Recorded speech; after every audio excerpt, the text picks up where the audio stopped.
Tuhan Yang Maha Kuasa berkata, Manusia akan diubahkan bertahap selalu lewat proses melakukan kewajibannya. Dan lewat proses ini juga dia menunjukkan kesetiaannya. Karena itu semakin banyak tugas yang bisa engkau lakukan, semakin banyak kebenaran yang engkau akan terima. Dan semakin nyata pengungkapanmu. Mereka yang hanya sekadar melakukan tugas dan tidak mencari kebenaran akan dihukum pada akhirnya. Karena orang-orang seperti itu tidak melakukan tugas mereka dalam melakukan kebenaran dan tidak melakukan kebenaran dalam rangka memenuhi tugasnya. Orang-orang seperti itu tidak akan berubah dan akan dikutuk. Tidak hanya pengungkapan mereka tidak murni, tetapi yang mereka ungkapkan tidak lain adalah kejahatan. Mengerahkan segenap hati dalam melakukan tugasmu dan mampu bertanggung jawab, mengharuskanmu untuk menderita dan membayar harga. Tidak cukup dengan sekadar membicarakannya. Jika engkau tidak mengerahkan segenap hatimu untuk melakukan tugasmu, sebaliknya selalu ingin mengerahkan upaya secara jasmani, maka tugasmu tentu tidak akan terlaksana dengan baik. Engkau hanya akan melakukan tugasmu dengan asal-asalan dan tidak lebih dari itu, dan engkau tidak akan tahu seberapa baik engkau telah melakukan tugasmu. Jika engkau mengerahkan segenap hatimu untuk melakukan tugasmu, secara berangsur-angsur engkau akan memahami kebenaran. Jika engkau tidak melakukannya, engkau tidak akan memahami kebenaran. Ketika engkau mengerahkan segenap hatimu untuk melakukan tugasmu dan mengejar kebenaran, secara berangsur-angsur engkau akan mampu memahami kehendak Tuhan, mengetahui kerusakan dan kekuranganmu sendiri, dan menguasai semua keadaanmu yang beraneka ragam. Jika engkau tidak menggunakan hatimu untuk memeriksa dirimu sendiri dan berfokus hanya pada mengerahkan upaya secara lahiriah, engkau tidak akan mampu menemukan berbagai keadaan yang muncul dalam hatimu dan semua reaksi yang kau miliki terhadap berbagai lingkungan eksternal. Jika engkau tidak menggunakan hatimu untuk memeriksa dirimu sendiri, akan sulit bagimu untuk menyelesaikan masalah-masalah di dalam hatimu. Amin. Dari firman Tuhan kita bisa melihat bahwa kita harus penuh perhatian, bertanggung jawab dan mencari kebenaran untuk memenuhi tugas kita. Aku ceroboh di masa lalu. Aku tidak berusaha keras untuk apapun. Begitu juga di rumah Tuhan.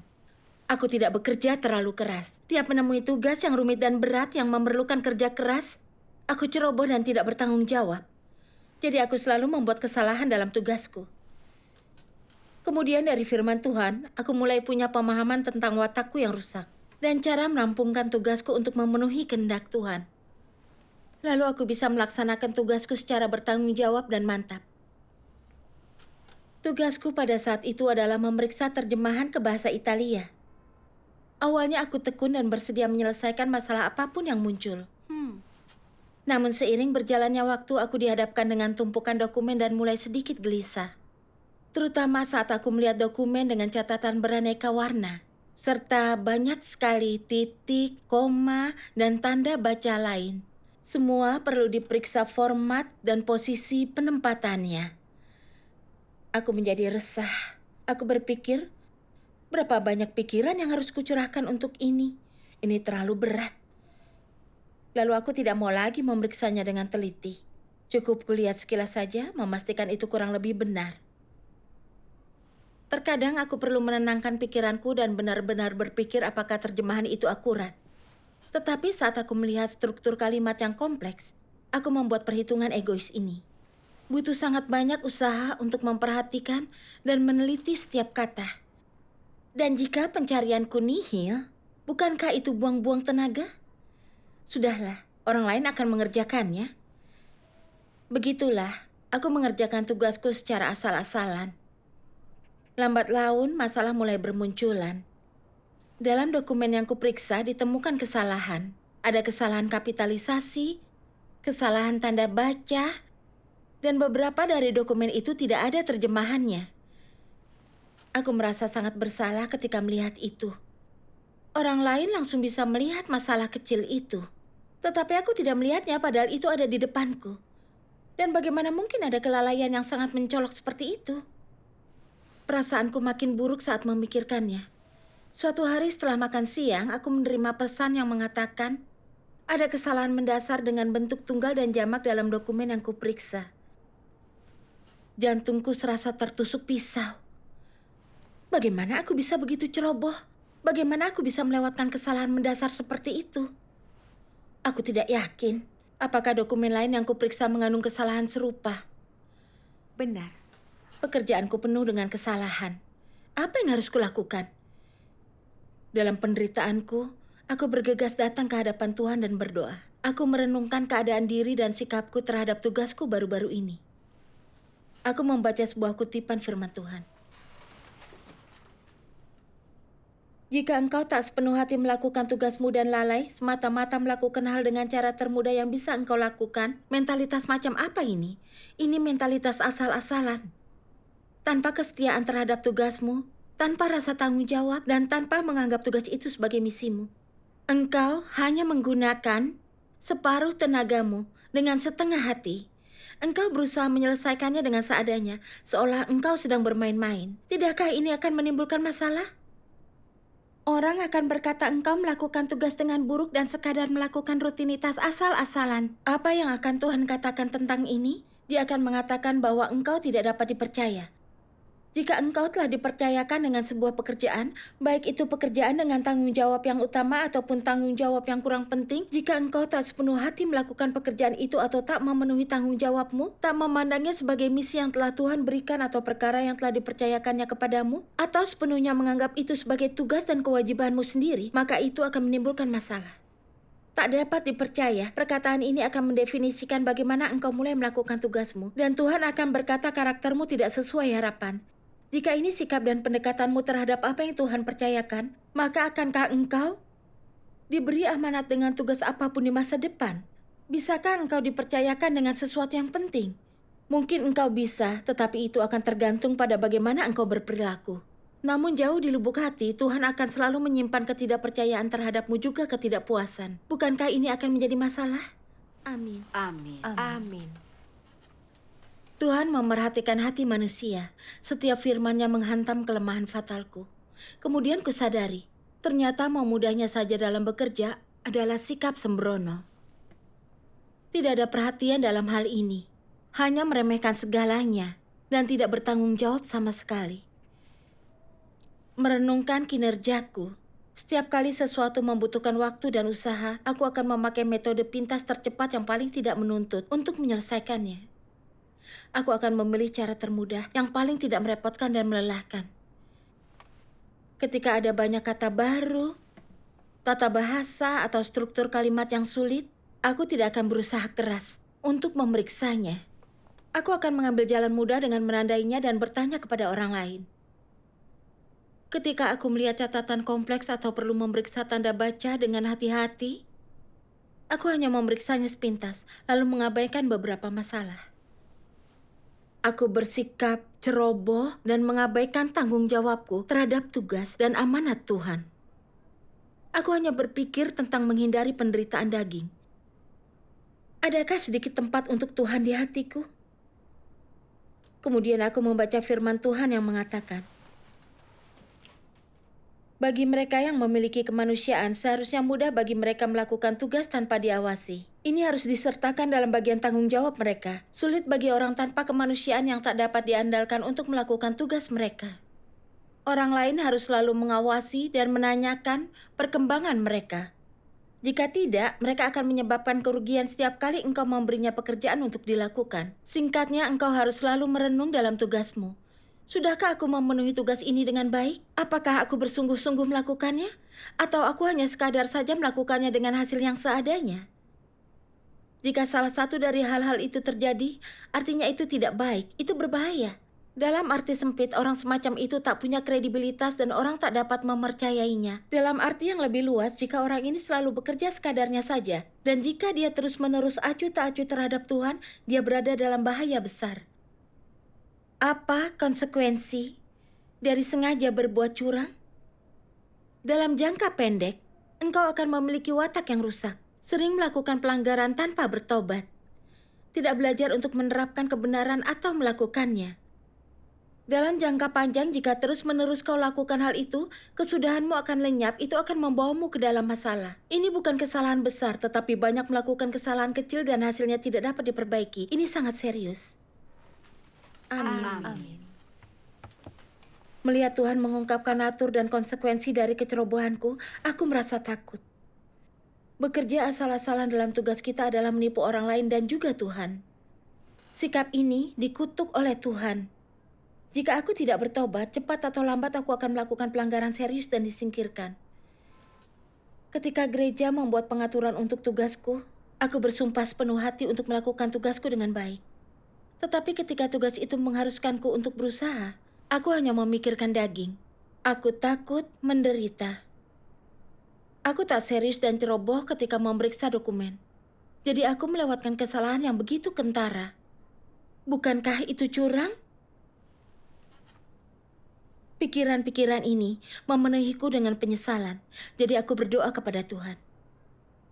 Tuhan yang Maha Kuasa, aku tidak bertanggung jawab dalam tugasku, bahkan berusaha membodohimu. Ini menjijikkan bagimu. Aku tak berhati nurani. Tuhan, aku ingin bertobat. Tolong bimbing aku. Berilah aku tekad untuk menanggung kesulitan dan kemampuan untuk meninggalkan daging dan memenuhi tugasku. Setelah itu, di setiap dokumen yang aku periksa, aku selalu memeriksa setiap kata yang kurang tepat. Aku bertanya kepada jemaat lain atau penerjemah profesional jika aku tidak yakin, sampai merasa benar-benar jelas. Untuk dokumen yang sulit dan panjang, aku tidak lagi berani bekerja asal-asalan dan seadanya. Tetapi aku berhati-hati mempertimbangkan setiap kalimat berkali-kali dan secara rinci. Berusaha sebaik mungkin untuk meningkatkan hasil terjemahan. Saat memfinalisasi dokumen, aku pun mencantumkan semua detail yang perlu kuperiksa dan terus mengingatkan diriku bahwa setiap langkah perlu dipertimbangkan. Aku selalu memeriksa setiap detail dan berusaha sebaik mungkin mengurangi jumlah kesalahan pada tahap akhir. Setelah beberapa waktu, aku mendapatkan hasil yang lebih baik dalam tugas dan tingkat kesalahanku juga turun. Syukur kepada Tuhan. Puji Tuhan. Seorang saudari lain bergabung dengan tim setelah itu. Dia membantu menstandarkan format akhir terjemahan. Dia sering bertanya kepadaku, "Hei, apa tanda baca ini benar? Kenapa memakai tanda baca itu?" Ketika dia mengajukan banyak pertanyaan, kupikir, repot bila menjelaskan semuanya, ikuti saja dokumen finalnya. Jadi, aku perdaya dia saja dengan bilang, ini dokumen finalnya. Tidak ada masalah dengan tanda baca. Tanda baca dalam bahasa Italia dan Inggris intinya sama. Sebagian besar bisa dipakai seperti bahasa Inggris. Tetapi ada pengecualian, kau harus mempertimbangkan artinya. Lalu dia bertanya, buku referensi kita adalah yang digunakan oleh para profesional. Aku tidak mengerti beberapa bagian. Apa kita punya dokumen yang lebih sederhana tentang tanda baca bahasa Italia? Aku bilang belum ada. Setelah itu aku berpikir aku harus membuat dokumen yang bisa dirujuk oleh anggota baru. Tetapi ada begitu banyak tanda baca. Itu artinya harus memeriksa buku referensi dan akan merepotkan. Ya, aku menundanya untuk sementara waktu. Kupikir masalah ini sudah selesai.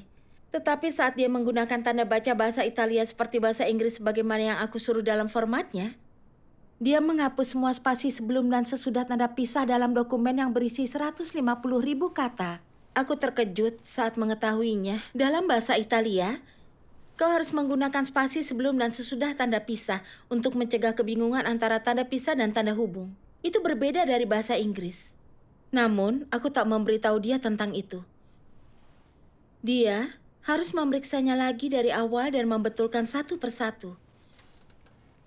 Aku merasa sangat tidak enak dan menyesal. Aku membenci diriku dan berpikir, mengapa aku tidak sedikit berusaha sejak awal untuk membuat dokumen referensi?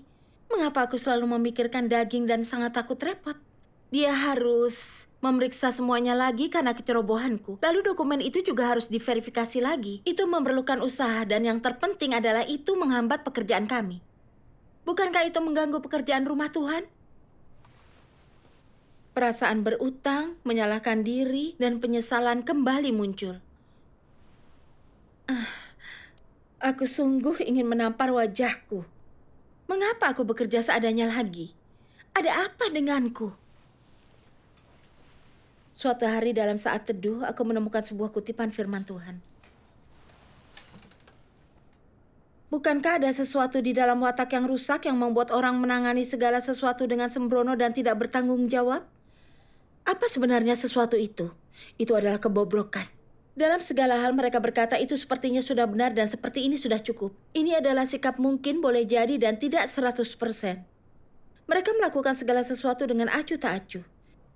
Dan puas dengan bekerja seadanya, mereka merasa tak ada gunanya bekerja dengan serius atau teliti. Dan mereka merasa tak ada gunanya mencari prinsip. Bukankah ini sesuatu yang ada di dalam watak yang rusak? Apakah itu perwujudan dari kemanusiaan yang normal? Jika menyebutnya kecongkakan, itu benar. Dan menyebutnya tidak bermoral juga sepenuhnya tepat. Tetapi kata yang paling sempurna untuk menyebutnya adalah brengsek.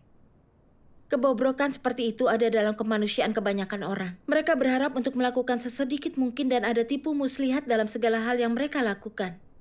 Mereka menipu orang lain saat ada kesempatan sebisa mungkin mengambil jalan pintas, tak mau habiskan banyak waktu dan pikiran untuk memikirkan suatu perkara. Selama mereka tak disingkapkan atau tak sebabkan masalah, mereka pikir semuanya baik-baik saja. Dan karena itu mereka bekerja asal-asalan. Bagi mereka melakukan tugas dengan baik lebih merupakan suatu masalah dibandingkan nilainya. Orang semacam itu tidak mau belajar sampai menjadi ahli dan mereka tidak berupaya keras dalam pembelajaran mereka. Mereka hanya ingin belajar sedikit dan menyebut dirinya ahli, lalu bekerja sekadarnya saja dalam tugas. Bukankah ini sikap yang dimiliki orang-orang terhadap segala hal? Apakah ini sikap yang baik? Sikap yang diterapkan terhadap orang, peristiwa, dan hal-hal ini dalam beberapa kata disebut sekadarnya saja. Kebobrokan semacam ini ada dalam diri semua manusia yang rusak. Amin. Firman Tuhan secara tajam menunjukkan akar dari kurangnya upayaku dalam tugasku. Kebobrokanku sudah terlalu serius. Aku melakukan segalanya dengan sikap asal-asalan dan licik. Ketika saudari itu bertanya kepadaku tentang penggunaan tanda baca yang tepat, aku tak ingin repot dan tak mau terlalu banyak ditanyai. Aku memperdaya dia dengan menyuruhnya mengikuti aturan sederhana. Lalu saat dia bertanya tentang dokumen referensi, aku bisa saja membuatkannya. Tetapi saat aku memikirkan penderitaanku sendiri, aku memutuskan tidak usah saja. Aku khawatir akan terjadi kesalahan, tetapi tetap memutuskan untuk mengakali jalanku. Akan bagus jika aku tak perlu repot, tetapi semuanya berjalan baik. Setiap kali melakukan hal tanpa upaya, aku mengandalkan keberuntungan untuk mengatasinya. Aku selalu ingin berupaya seminimal mungkin untuk bertahan. Aku tidak berupaya sungguh-sungguh dan jujur untuk memenuhi tugasku. Dengan mempertimbangkan setiap detail dan melakukan yang terbaik untuk memastikan tidak ada kesalahan. Aku terlihat seperti sedang bekerja dan aku menjawab pertanyaan. Tetapi sebenarnya aku hanya membodohi saudari itu dan bersikap licik. Akibatnya dia mempercayai jawabanku dan membuat kesalahan yang serius, serta melelahkan dirinya sendiri untuk pekerjaan tanpa hasil. Dia harus mengulang banyak pekerjaan memperlambat semuanya, yang membawa kerugian pada pekerjaan gereja.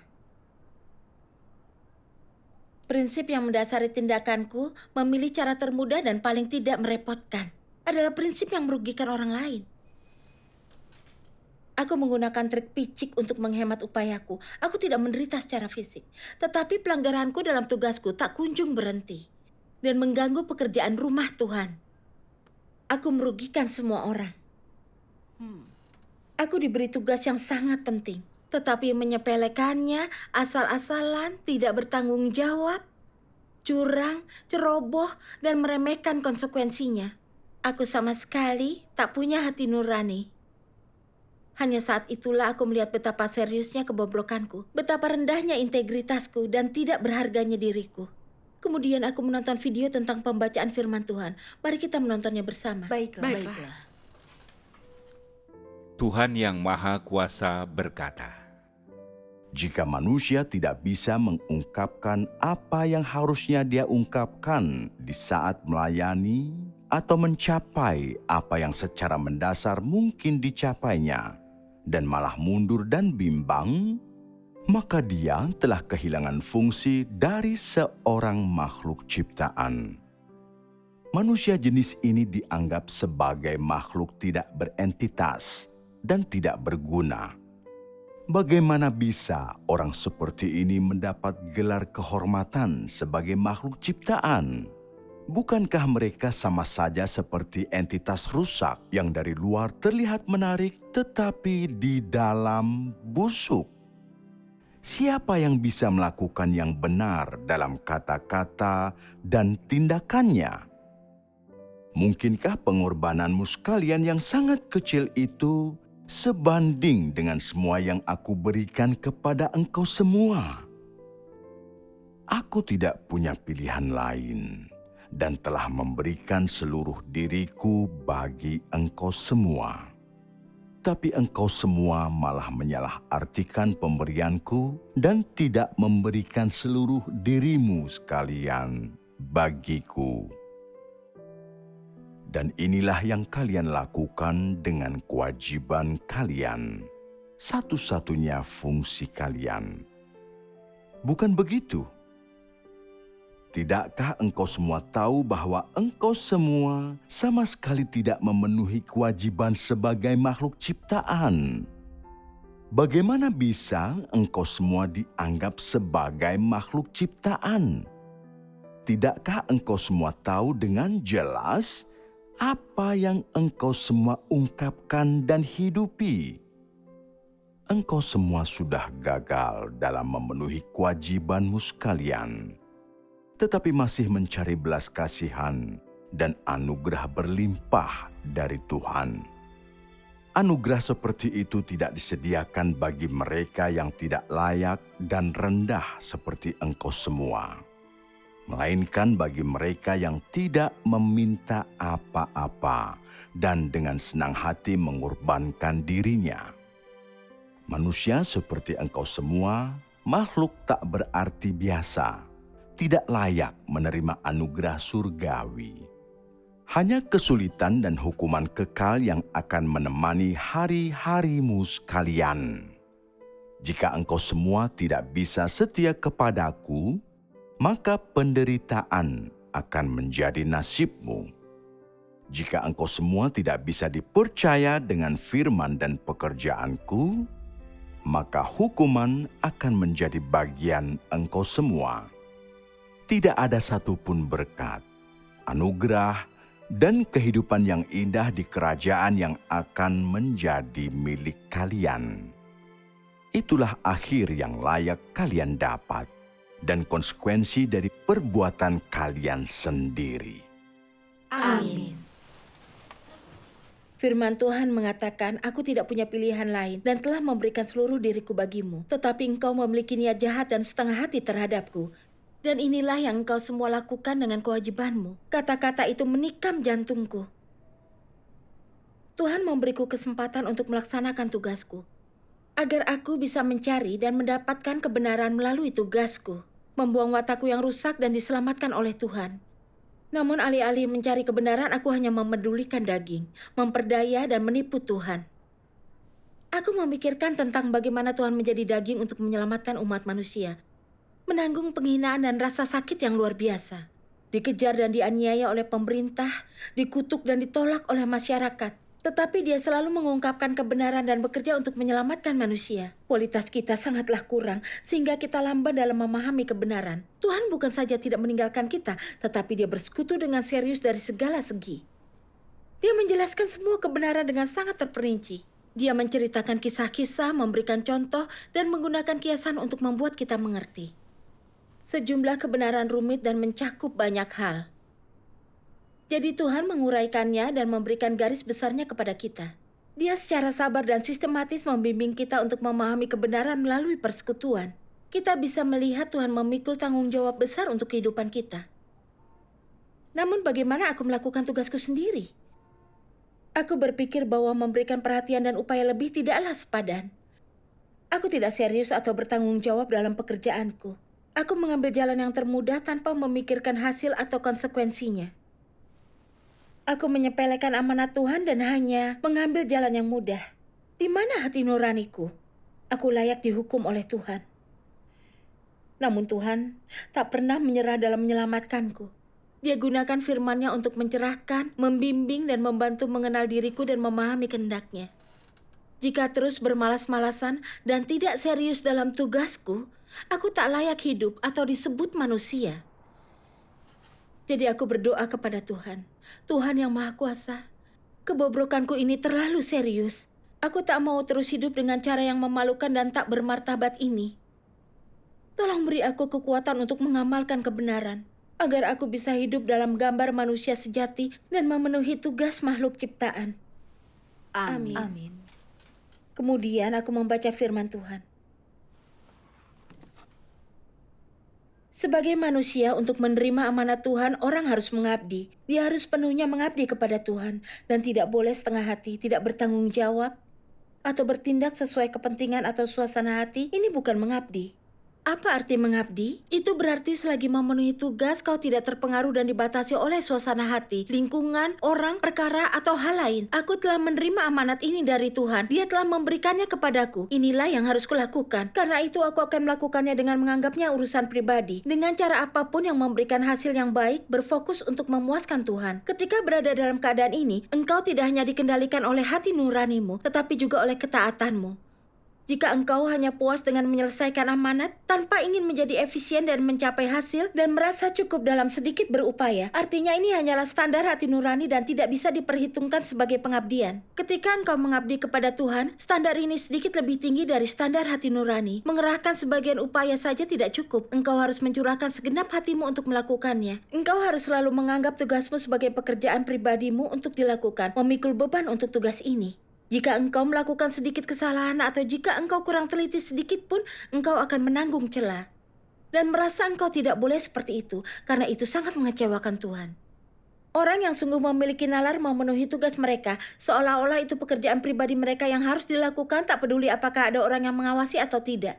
Apakah Tuhan senang dengan mereka atau memperlakukannya dengan baik? Mereka menuntut diri mereka sendiri dengan keras untuk melakukan tugas mereka dan menuntaskan amanat Tuhan. Inilah yang disebut pengabdian.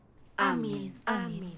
Firman Tuhan menunjukkan jalan pengamalan kepadaku. Kita tak bisa mengikuti suasana hati atau kesukaan kita dalam tugas dan berbuat sesuka hati. Kita tak bisa bekerja dengan asal-asalan saat sesuatu memerlukan kerja keras. Tetapi kita harus memperlakukan tugas kita sebagai amanat Tuhan dan tanggung jawab. Kita harus memberikan perhatian dan upaya demi hasil terbaik.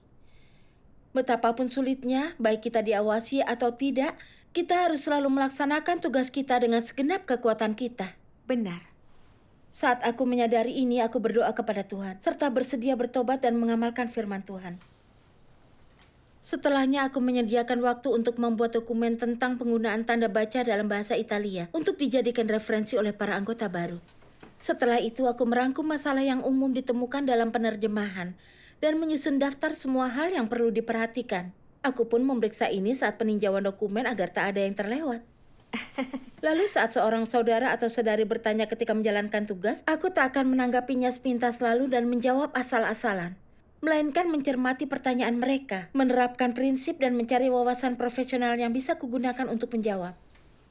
Saat aku tak mengerti sesuatu, dengan upaya yang sungguh-sungguh, serta pencerahan dan bimbingan Tuhan, aku akan memahaminya secara bertahap. Syukur kepada Tuhan. Aku juga banyak merenungkan motivasiku yang tidak benar dalam menjalankan tugasku. Setiap kali ada kesulitan dan ingin mengambil jalan mudah, aku selalu berdoa kepada Tuhan memohon kekuatan, agar dapat menyelesaikan masalah itu dengan jumlah upaya yang benar.